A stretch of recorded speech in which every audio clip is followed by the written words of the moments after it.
Installing the Edsby app on your iOS device.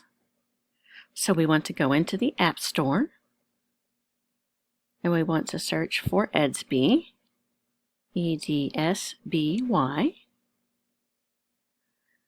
and we want to click on Download. And once it is downloaded, we want to open. And we are prompted to ask if we want to allow Edsby to send us notifications. Our recommendation is to allow this.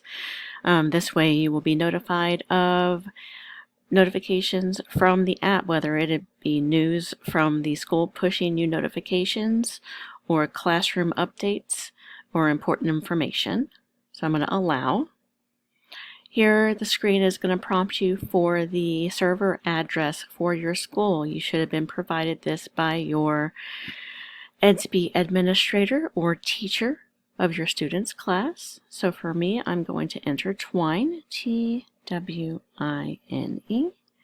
and then I can simply click Go.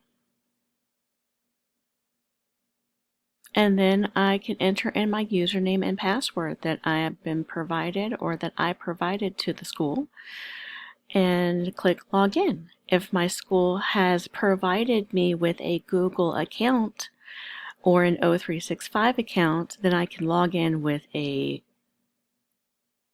Google or O365 account using that Login with Google button down below that login button that we see there. Or that would say login with O365 if that was enabled. Hope this helps.